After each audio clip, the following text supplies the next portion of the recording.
아멘. 오늘도 예배에 나오신 여러분들 축복합니다.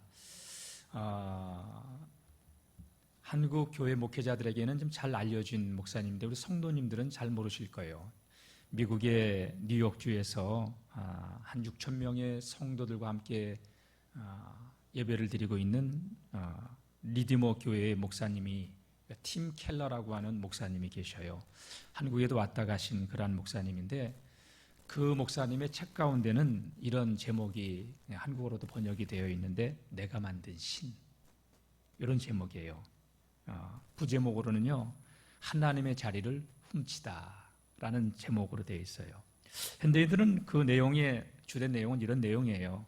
현대인들은 고대 사회와 별반 다르지 않다고 하며 현대인들의 이 마음속도 사실은 우상 공장이라고 하며 탐심의 그 문화가 세상을 지배하고 있다는 것이죠.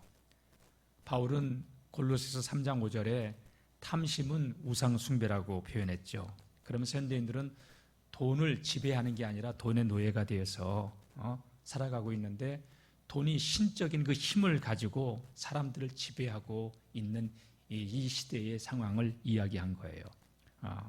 사람들은 돈의 그 신적 힘을 경험하고 그것에 점차로 마음을 빼앗기고 그렇게 되면서 자유는 사라지고 돈의 숭배와 돈에게 복종하면서 그런 그 돈과의 관계를 맺어가고 있다고 얘기합니다.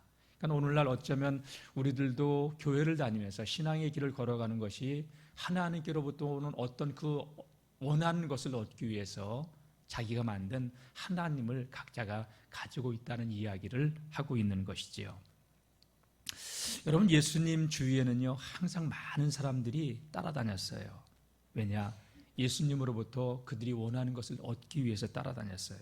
눈먼 자가 눈을 뜨고 듣지 못하는 자가 듣게 되고 문둥병자가 낫게 되고 걷지 못하는 자가 걷게 되는 이러한 그 기적들을 행하시는 예수님을 보면서 또 우리가 요한복음 6장에서는 물고기 2마리와 보리떡 5개로 5천 명을 먹이시는 사건을 경험하고 그들은 예수님을 임금 삼으려고 했던 것을, 그래서 예수님께서 그들을 강제로 돌려보내고 벳세다 광야에서 가버나움으로 오셨을 때 그들은 거기까지 많은 이들이 찾아왔던 거예요. 그런 그들에게 예수님께서는 너희가 나를 찾아온 것은 표적을 보고 떡을 먹고 배불러서 찾아온 것이지 나를 믿으려고 찾아온 것이 아니라고 예수님이 말씀하셨던 것이죠. 어쨌든 오늘 본문 말씀 보게 되면요, 예수님을 찾아왔던 많은 자들이 다 떠나가고 예수님의 12제자 몇 사람들만 남아 있게 된다는 그런 내용을 오늘 담고 있어요. 도대체 2000년 전에 가버나움의 그 회당 안에서는 어떤 일이 일어난 것일까요? 여러분, 오늘을 살아가는 우리들에게도 역시 먹고 사는 문제는 중요해요. 우리 속담에 수염이 석자라도 먹어야 양반이고, 그렇죠? 목구멍이 포도청이고, 이 목구멍이 포도청이라고 하는 이 말의 뜻은요, 이 먹고 살기 위해서 내가 이 짓을 하면은 포도청에 끌려갈 걸 알면서도 먹고 살기 위해서 나쁜 짓을 할 수밖에 없다는 거예요. 그 얘기예요, 그게. 그러니까 나쁜 짓인지도 알면서도, 하면 안 되는 일인지도 알면서도 사람은 먹고 살기 위해서 나쁜 짓도 한다는 이야기죠. 그만큼 먹고 사는 문제가 중요해요. 수염이 석자라도 먹어야 양반이죠. 굶어 죽는다면 무슨 의미가 있겠습니까? 그러니까 2000년 당시에 예수님을 찾아왔던 그 수많은 사람들이 예수님을 임금을 삼으려고 했던 문제가 뭐냐? 먹고 사는 문제가 녹록지 않잖아요. 지금도 쉽지는 않아요. 근데 예수님께서 자신을 찾아온 자들을 향해서 뭐라고 얘기를 하냐? 육신에 먹고 사는 이 떡만을 위해서 살지 말고 영생하도록 있는 양식을 위해서 살아야 된다. 인자는 하늘로서 내려온 생명의 떡이다. 누구든지 내게 오는 자는 결코 줄이지 않고 결코 목마르지 않을 것이라고 예수님께서 말씀하셨던 것이죠. 그러면서 자신이 하늘로서 내려온 생명의 떡임을 이야기하시면서 인자의 살과 피를 먹지 않는다면 상관이 없다. 나와 관계가 없다고 얘기합니다. 식인종이 되라는 얘기가 아니라 내가 하늘로서 내려온 생명의 떡 하나님이 보내셔서 이 세상을 구원하기 위해서 십자가에서 죽고 대속의 죽음을 죽으실 것을 이야기하면서 누구든지 나를 주로 믿어야 된다고 하신 예수님의 말씀이었어요. 나는 너희를 위해서 죄값을 위해서 생명의 피값을 지불하게 될 것이고 나를 구원의 주로 믿지 않는다면 영생의 삶이 주어지지 않는다는 너무 놀라운 이야기를 했던 거예요. 그러니까 인자의 살과 인자의 피를 먹어야 된다고 하는 말씀을 우리가 지난번에도 살펴보았지만 이건 예수님의 십자가의 죽음에 대한 말씀이었어요. 근데 이 말씀을 하실 때 사람들은 굉장히 혼란스러웠어요. 자신들은 지금 배고파서 떡을 먹기 위해서 찾아왔는데, 그래서 예수님을 임금 삼으려고 했는데 예수님은 그들이 원하는 것은 주지 않고 다른 것을 이야기하고 계셨기 때문에, 왜? 예수님은 그것이 더 중요하셨기 때문에.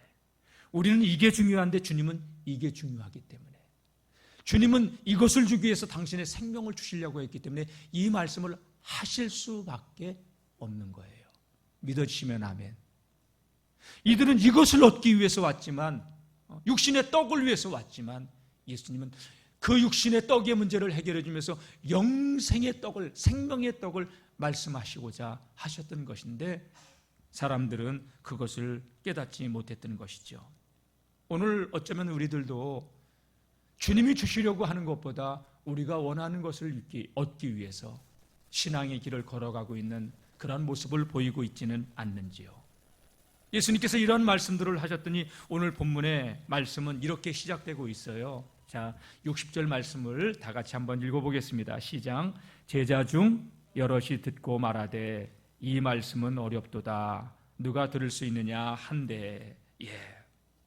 주님의 말씀을 좀 받아들이기가 쉽지 않았어요. 어렵다. 이 어렵다고 하는, 이해하기가 어렵다는 게 아니에요. 이게 마음에 받아들이기가 불편했다는 거예요. 이 말씀을 받아들이기가 좀 마음이 거북했다는 얘기예요. 왜 어렵다고 했을까요? 자신들이 원하는 것을 주시지 않고 당신을 메시아로, 구원자로, 하나님께서 보내신 생명의 떡임을 믿으라고 하는 예수님의 말씀이 그들은 부담스러웠던 거예요. 오늘날 우리들 역시 그러한 모습은 아닐까요? 우리들은 역시 오늘도 무엇을 먹을까, 무엇을 입을까, 무엇을 마실까 걱정하면서 예수님께 나와요. 우리는 이것이 소중하다고 생각하면서 우리는 살아가고 있어요. 그런데 예수님은 우리들에게 늘 뭐라고 말씀하시냐? 먼저 무엇을 먹을까 마실까 입을까를 생각하지 말고 주님의 나라와 의를 구해야 된다. 그리고 또 뭐라고 말씀하셔요? 먹든지 마시든지 무엇을 하든지 무엇을 위해 살라고요? 하나님의 영광을 위해서 살라고. 그러니까 우리가 기대하는 것하고 우리가 원하는 것하고 예수님이 우리에게 알려주시려고 하는 것은 항상 갭이 있어요. 거리가 있단 말이에요. 이런 말씀이 마태복음 19장에도 한 사건으로 예수님께서 말씀하신 것이 나오는데, 한 부자 청년이 예수님께 나와요. 이 부자 청년은 어렸을 때부터 하나님의 말씀대로 너무 살았던 신실한 그러한 청년이었어요. 근데 이 사람은 예수님께 나와서 선한 선생이여, 내가 무엇을 하여야 영생을 얻으리까? 좋은 일을 많이 하고 율법대로 살았던 그가 예수님께 나와서, 그래도 그가 던진 질문은 뭐냐? 영생이었어요. 내가 무엇을 해야 영생을 얻으리까? 예수님께서 십계명에 대한 말씀을 하시죠. 살인하지 말아라, 간음하지 말아라, 도적질하지 말아라, 거짓말하지 말아라, 내 부모를 공경하라 쭉 말씀하셨더니 이 부자 청년은요 늘 하나님의 말씀대로 살아왔기 때문에 자기를 옳게 보이려고, 자신의 존재를 예수님에게 인정받으려고, 예수님 제가 이런 것들은 어려서부터 다 잘 지켰습니다. 그런데 예수님은 그 부자 청년의 마음을 읽고 계셨어요. 그래서 그에게 뭐라고 말씀하셨냐? 너 있는 것을 다 팔아라, 가난한 자들에게 주고 나를 따르라. 네가 정말로 영생을 원한다면 너 가진 것을 다 가난한 자들에게 나눠주고 그리고 나를 따르라 했더니 이 부자 청년은 심각하게 고민을 하더니 근심하며 돌아갔다고 성경은 이야기합니다.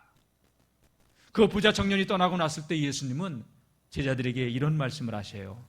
마태복음 19장 23절 24절 말씀 보게 되면 예수께서 제자들에게 이르시되 내가 진실로 너희에게 이르노니 부자는 천국에 들어가기가 어려우니라. 내가 다시 너희에게 말하노니 낙타가 바늘귀로 들어가는 것이 부자가 하나님의 나라에 들어가는 것보다 쉽다. 여러분, 낙타가 어떻게 바늘귀로 들어갈 수 있습니까? 도저히 들어갈 수가 없단 말이에요. 그런데 부자가 천국 가기는 그것보다도 더 어렵다고. 이 사람은 자신은 옳게 보이려고 내가 이거 어려서부터 다 지켰습니다. 어떻게 영생을 얻는 것입니까? 주님이 답을 줬어도 그는 근심하며 돌아가고 말았다는 것이지요. 오늘 예수님을 따랐던 자들에게 예수님께서 당신이 생명의 떡으로 오시고 그들을 위해서 당신의 살과 피를 십자가에서 찢겨서 죽으실 것을 이야기하면서 나를 믿으라고 했을 때 군중들은요, 이 말씀은 심히 어렵도다 하면서 그 말씀을 거부하고 있었던 거예요. 여러분, 예수님의 말씀 자체는 문제가 없어요. 문제는 뭐냐? 사람들의 마음이 문제예요.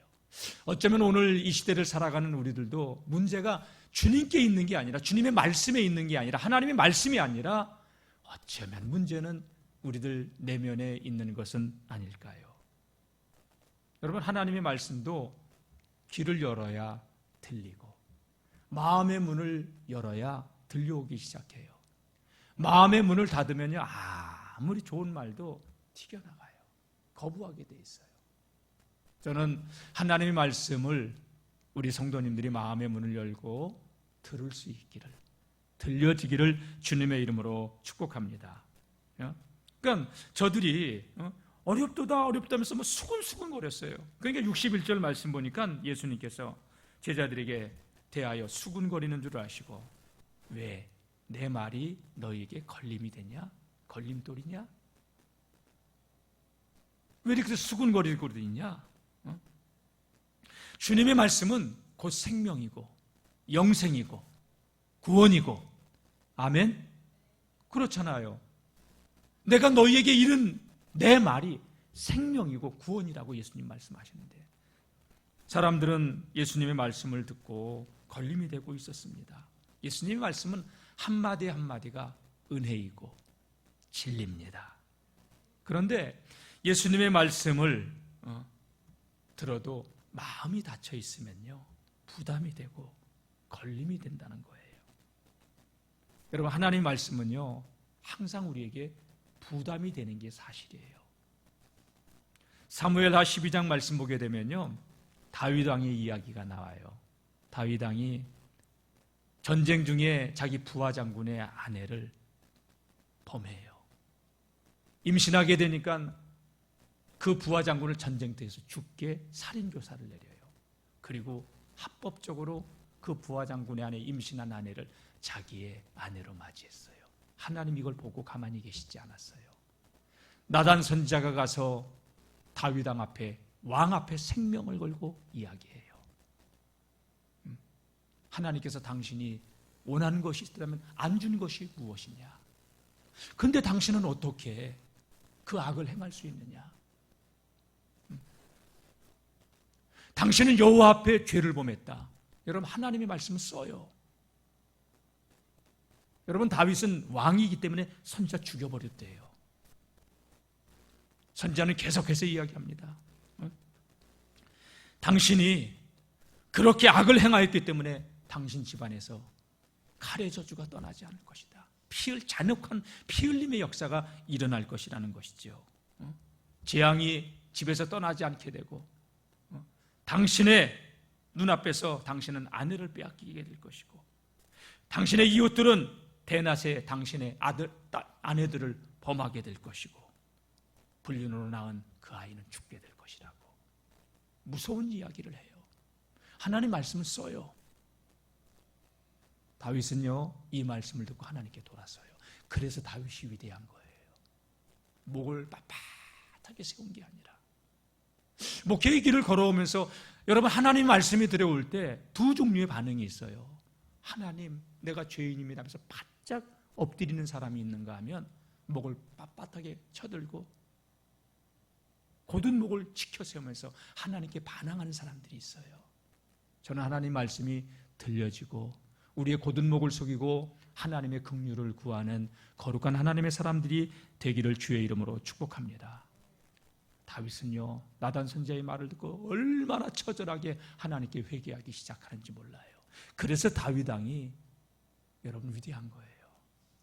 그래서 사도행전 13장 22절 말씀 보게 되면 저는 내 마음에 합한 사람이라. 내 뜻을 다 다윗을 통해서 하나님은 이루시겠다고. 그래서 그 다윗을 통하여서 인류의 구세주, 그 후손 가운데 메시아가 오게 된 줄로 믿습니다.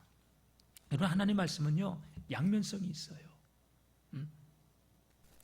우리에게 말씀이 걸림이 될 수도 있고 그 말씀은 우리에게 축복이 될 수도 있다는 거예요. 은혜가 되는 말씀이 따로 있고 축복이, 걸림이 되는 말씀이 따로 있는 게 아니에요. 내 마음이 닫혀 있고 병들어 있으면 여러분, 말씀은 걸림이 되고, 마음을 열고 하나님의 말씀대로 살려고 한다면 여러분, 그 말씀은 우리에게 축복이요 생명이 되는 줄로 믿습니다. 예수님을 따랐던 무리들은요, 예수님이 이 말씀은 화가 나는 거예요. 원하는 건 주지 않고 당신을 믿으라고. 그러니까 주님이 주려고 하는 그 주님의 마음을 모르는 거예요. 어쩌면 이 시대에 우리들도 주님의 마음을 모르고 신앙의 길을 걸어가고 있는 것은 아닐까요? 내가 원하는 것을 얻기 위해서 자기가 만든 신, 이걸 찾기 위해서 우리에게 주어진 이 믿음의 길을 우리는 애써서 가려고 하는 것은 아닐까요? 여러분, 오늘날 이 시대의 우리들이 뭐예요? 하나님 앞에서 희생은 싫어해요. 하나님께로부터 오는 것은 원해요. 다르지 않아요. 예수님 말씀 걸림이 될 수밖에 없는 거예요. 그러니까 예수님은 무리들로 하여금 화가 나게 만들었습니다. 거친 불평이 쏟아져 나오게 만들었습니다. 왜 걸림이 됐습니까? 자신의 기대치, 자신들이 원하는 걸 주지 않으니까 그들은 그렇게 예수님을 떠나갈 수밖에 없었던 것입니다. 예수님 이런 말씀을 하셨습니다. 63절 한번 읽어보겠습니다. 시작. 살리는 것은 영이니 육은 무익하다. 내가 너희에게 이른 말이 영이요 생명이다. 살리는 것은 영이라고. 내가 너희에게 이루고 있는 이 말이 생명이라고 예수님 말씀하시면서 육은 무익하다. 육, 사르크스, 살. 즉 이것은 혈육을 가진 인간의 본성을 이야기하는 거예요. 육신의 유익을 주는 것들을 추구하는 인간의 본성을 이야기하는 거예요. 여러분, 세상의 물질이 무익하다고 생각하는 사람이 어디 있어요? 뱃속에 있는 아이도 아무래도 안 나오려고 하면 돈 줄게 하면 나온다는데 돈이 싫은 사람이 어디 있습니까? 여기 서 있는 저부터 오늘 이 예배를 드리는 우리 모두 돈이 싫은 사람은 아무도 없습니다. 다다익선이라고 많으면 많을수록 좋은 거 아니겠습니까? 수입이 많고 월급이 많아지면 여러분, 우리가 적금을 들어도 이자율을 따져요. 그리고 이렇게 핸드폰을 쓰거나 누적되는 포인트 이런 거 신경을 써요. 왜? 많으면 좋으니까. 이자를 조금 더 주는 곳에 우리는 예금을 예치하기도 하고 그러지 않습니까? 근데 중요한 건 뭐냐면 많은 경우 돈이 우리를 풍요하게 하는 것이 아니라 탐욕이 우리의 눈을 멀게 하는 게 문제라는 거예요. 만문이즘이란 말. 그래서 돈은요, 하나님과 재물을 겸하여 섬길 수 없다고 예수님이 말씀하셨을 때 그 재물이요 만문이즘이라고 표현하고 있어요. 돈 신이라는 거예요. 여러분, 경제적으로 우리가 너무 부유해지다 보면 하나님이 그 마음에 자리 잡을 자리가 없게 돼요. 그래서 예수님이 하나님과 재물을 겸하여 섬길 수 없다고 말씀하신 거예요. 그러니까 예수님의 이러한 말씀들은 우리가 추구하는 것을 정면으로 예수님은 거부하셔요. 썩을 양식을 위해서 살지 말고 썩지 않는 양식을 위하여, 영생하도록 있는 양식을 위하여 살라고. 왜 예수님이 이 땅에 오셨냐? 우리에게 영원한 생명을 주시기 위해서 당신의 십자가에서 제물로 주시기 위해서 그 안타까운 주님의 마음을 우리는 알아야 되는데 주님이 주시려고 하는 것은 별로 우리가 관심이 없어요. 그리고 무엇을 먹을까? 무엇을 입을까? 무엇을 마실까? 우리의 육신의 안일함을 위해서, 일락을 위해서 우리는 이 땅을 살려고 발버둥치고 있는 것이지요. 예수님께서 이런 말씀을 하시니까 예수님을 찾아왔던 무리들은, 제자들 가운데 많은 이들이 예수님을 떠나게 된 것이죠. 그러면서 예수님 아주 놀라운 선언을 하십니다. 64절입니다. 한번 읽어보겠습니다.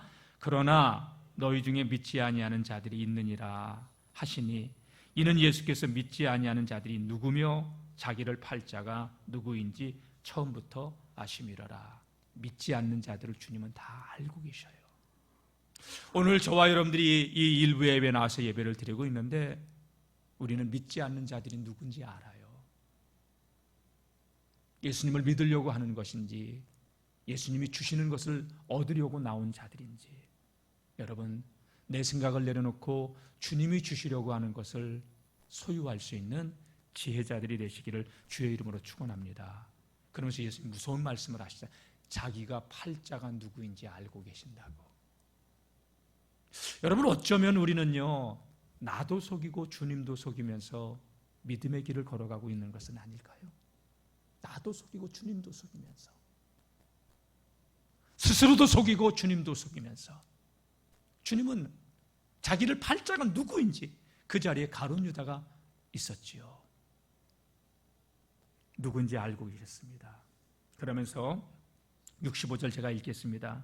이르시되 그러므로 너희 전에 말하기를 내 아버지께서 오게 하여 주시지 아니하시면 누구든지 내게 올 수 없다 하였노라. 예수님 계속 말씀하시죠. 아버지께서 이끌지 아니하면 내게로 올 수가 없다. 여러분, 예수님을 나의 주, 나의 하나님, 나의 그리스도라고 고백할 수 있다는 것은 아버지께서 이끌어 주셨기 때문에, 눈을 열어 주셨기 때문에, 길을 열어 주셨기 때문에, 믿음을 주셨기 때문에 그게 믿어지고 보여지고 느껴지고 깨닫게 되는 것인 줄로 믿습니다. 여러분, 이게 은혜입니다. 우리 모든 성도님들은 이 영의 귀가 열려지고 믿음의 눈이 떠지는 복 있는 성도님들이 되시기를 주의 이름으로 축복합니다. 그런데 예수님을 떠나갔던 자들은요, 예수님을 대적하는 거예요. 반항하는 거예요. 자기중심적인 거예요. 이기적인 거예요. 그러니까 예수님의 이 말씀을 듣고 고민하다가 떠나가는 거예요. 왜? 정치적인 메시아가 된다면, 우리가 원하는 것을 저 예수님은 줄 수 있고, 정치적인 왕이 된다면 로마에서 우리를 구원해낼 수 있는데, 예수님은 십자가의 죽음에 대해서 이야기하고, 나는 하늘로서 내려온 생명의 떡이니 나를 믿어야 영원한 생명을 얻는다고 영생에 대해서 얘기해. 그들이 관심 없는 것을 이야기하니까 벳세다 광야에서 오병이어로 배불리 먹었던 그들은 그 가버나움까지 힘들게 쫓아왔는데 예수님께서는 원하는 것은 주지 않고 자신들의 기대치를 저버리니까 다 하나둘씩 떠나갔던 것이죠. 어쩌면 그 모습이 오늘 이 시대의 우리들의 모습은 아닐까요? 그래서 66절은 이렇게 기록해 놓고 있습니다. 다 같이 시작. 그때부터 그의 제자중에서 많은 사람이 떠나가고 다시 그와 함께 다니지 아니하더라. 예, 많은 사람이 다 떠나가요. 제자들 중에서까지. 그리고 주님을 두 번 다시 쫓지 않아요. 자신들의 기대치가 무너져 버리니까, 자신들이 원하는 것은 주지 않고 자신들의 기대치가 무너져 버리니까 예수님께 제자들마저도 등을 돌린 사람들이 나왔다는 것이죠. 여러분, 제자들마저도. 이 말씀은요, 오늘 우리가 10년, 20년, 30년 신앙의 길을 걸어왔어도, 아니 어쩌면 목회의 길을 걸어가면서도 주님의 진정한 그 마음을 모르고 우리가 원하는 것만을 위해서 신앙의 길을 걸어가기는 우리들의 모습은 아닐까요? 여러분, 영적인 감각이 무뎌지면요, 손에 이렇게 쥐어줘도 몰라요. 이거를 눈앞에 갖다 대도요 몰라요. 목회의 길을 제가 걸어오면서 느낀 건 그거예요. 우리 욕망이 우리를 지배하고 있고요, 우리의 육의 눈이 우리를 가리우고 있으면 신령한 세계는 들리지 않고 보이지 않는다는 것을, 이 영적인 감각이 굉장히 소중해요. 들을 수 있고 볼 수 있고 느낄 수 있고, 그래서 붙잡을 수 있기를 주의 이름으로 축복합니다. 바울은 이런 얘기를 했어요. 진짜 원하는 것, 진짜 가치 있는 것이 무엇인지 아냐? 눈에 보이는 게 아니라는 거예요. 보이지 않는 것이라는 거예요. 고린도후서 4장 18절 말씀 보게 되면 우리가 주목하는 것은 보이는 것이 아니요, 보이지 않는 것이니 보이는 것은 잠깐이요, 보이지 않는 것은 영원함이라. 할렐루야. 보이지 않는 것은 영원하다고요. 보이는 것은 잠깐이지만 보이지 않는 것은 영원하다고. 그래서 예수님께서는 우리에게 영원한 것을 주시기 위해서, 참 가치 있는 것을 손에 쥐어주고 붙들을 수 있도록 해주시기 위해서 하늘 영광을 버리고 이 땅에 와서 십자가에서 대속의 제물이 되어주셨건만 우리는 거긴 관심이 없어요. 오늘도 여전히 우리는 무엇을 먹을까, 무엇을 마실까, 입을까, 우리가 원하는 것을 얻기 위해서 주님 앞으로 나와 믿음의 길을 걸어가고 있는 그 모습을 보여주고 있는 것은 아닐까요? 예수님의 마음을 알 수 있기를, 그 안타까운 예수님께서 그 당신의 모든 것을 주시고자 하는 그 마음을 우리가 깨닫고 예수님을 나의 주, 나의 하나님, 나의 그리스도로 믿고 하늘의 가치를 발견하고 영원한 것의 가치를 발견하고 믿음의 길을 걸어가는 그런 하나님의 사람들이 될 수 있기를 주의 이름으로 축복합니다. 많은 사람들이 떠났어요. 떠나니까 예수님께서 남아있는 12 제자를 향해서 이런 말씀을 하셔요. 참 예수님의 심정이 어땠을까? 그 수많은 사람들이 추정해도 다 돌아간 그 모습을 보셨을 때 참 허망하셨을 것 같아요. 사람들은 자기가 믿는 신들이 있어요. 하나님을 믿는다고 하면서도. 예수님이 다시 이 질문을 제자들에게 던져요. 67절 한번 읽어볼까요? 시작. 예수께서 12 제자에게 이르시되 너희도 가려느냐? 얘들아, 너희도 저들처럼 갈래? 너희들도 가고 싶으면 가봐. 베드로가 대답합니다. 주님, 영생의 말씀이 주님께 있는데 우리가 누구에게로 가겠습니까? 생명이 주께 있는데, 구원이 주께 있는데, 영생이 주님께 있는데 우리가 어디에다 눈을 돌리고 누구를 따라가리까? 주님께 있는데. 여러분, 나는 이 베드로의 이 고백을 보면서 이야, 진짜 기가 막힌 고백이다. 여러분, 베드로는 원래 직업이요, 갈릴리 바닷가의 뱃사람이에요. 제 아내가 인천 사람이라요, 인천 연안부도 한번 갔다 왔다가 돌아가신 장인어른한테 뒤지게 혼났대요. 뱃사람한테 뭘 볼 게 있다고 그런 얘기를 예전에 하셨다고 하는 얘기를 제가 들었어요. 드세요, 뱃사람들이. 지금이야 뭐 어쨌든 여러분, 갈릴리 어부예요. 배움도 짧아요. 그런데 베드로의 입에서 주님, 영생의 말씀이 주님께 있는데 우리가 어디로 가겠습니까? 끝까지 베드로는 예수님을 떠나지 않고 예수님의 수제자가 되어 2000년이 지난 지금도 여러분 존귀한 이름으로 우리 이 시대의 그리스도인들 입에서도 계속해서 회자되는 복 있는 사람이 되지 않았습니까? 그런데 예수님께서 베드로의 고백을 계속 보겠습니다. 69절. 우리는 주는 거룩하신 하나님의 거룩하신 자이신 줄 믿고 알았사옵나이다. 할렐루야. 다 같이 예수님은 하나님의 거룩하신 자 그리스도인 줄 알았다는 거예요. 베드로의 입에서 너무나도 귀한 고백이 나왔는데 오늘 저와 여러분들도 예수님을 나의 주 나의 하나님을 그리스도로 온전히 믿고 믿음의 길을 걸어갈 수 있기를, 승리하는 하나님의 사람들이 되시기를 축원합니다. 그런데 예수님의 입에서 놀라운 선언이 또 터져요. 70절 다 같이 읽어보겠습니다. 시작. 예수께서 대답하시되 내가 너희 12를 택하지 아니하였느냐? 그러나 너희 중에 한 사람은 마귀니라 하시니라. 팔자가 누구인지 알아요.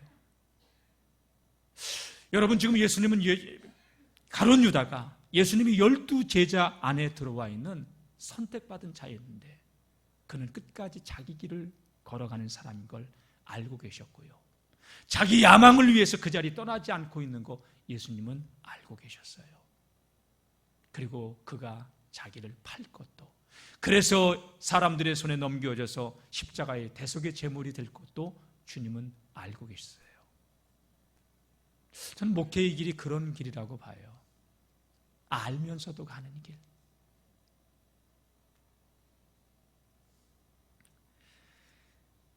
참, 베드로의 이 엄청난 고백과는 대조적으로 가룟 유다는 끝까지 예수님 옆에 있었지만 깨닫지 못하고 끝내는 예수님을 향해서 은 30냥에 팔아버리는 자가 되죠. 예수님이 말씀하셨던 그토록 귀한 하늘의 세계, 신령한 떡은 가치 있는 것은 보지 못하고 오로지 땅에 있는 것만 추구하고 찾다가 실족하고 은 30냥에 팔아버리게 된 것이에요. 가룟 유다의 직분이 작아서 배교한 것이 아니에요. 저는 이 말씀을 보면서 목회의 길을 걸어가도 주님을 바로 알지 못하면 우리는 그러한 본성을 가지고 주님을 잘못 따르고 있을 수 있다는 것을 알아요. 가룟 유다는 처음부터 믿음을 가지고 주님을 따랐던 것은 아닙니다. 예수님에 대한 자기의 기대치가 있었고 그 기대치가 채워지지 않으니까 여러분 그렇게 예수님을 배반하고 말았던 것이죠. 사랑하는 성도 여러분, 예수님은 우리에게 있어서 누구십니까? 여러분들에게 있어서 예수님은 어떤 존재입니까? 생명 되신 예수, 우리의 모든 것입니다. 전부입니다. 그 예수 그리스도를 바로 알고 바로 믿는, 그래서 영원한 생명 안에 거하는 남은 자들이 되시기를 축복합니다. 떠난 자가 떠나는 자가 아니라 주님께 남아있는 하나님의 사람들이 되시기를 주의 이름으로 축원합니다. 기도하겠습니다. 예수님께서는 이 땅에 오셔서 하늘의 세계를 알려주시고 영원한 것에 대한 가치를 주시고자 하시지만 우리는 예수님을 따라다 떠나갔던 무리들처럼 오로지 땅의 것만을 추구하며 살아가고 있지는 않는지요. 주님, 주님의 가치를, 영원한 것에 대한 가치를 바로 알고 하나님, 떠나는 자가 아니라 남는 자가 되게 하여 주옵소서. 주님, 믿음의 세계가 보여지고 들려지게 도와주시고 예수님이 하나님의 아들 그리스도 우리의 구원자이심을 발견하고 체험하고 누리는 거룩한 하나님의 사람들 되게 하여 주옵소서. 베드로처럼 위대한 고백, 주님은 거룩하신 하나님의 아들이라고 하는 이 고백을 할 수 있는 믿음의 성도들로 끝까지 주님을 따르는 주의 백성들 되게 하여 주옵소서. 예수님의 이름으로 기도드립니다. 아멘. 찬송가 455장 부르시면서 준비하신 예물을 하나님께 드리겠습니다.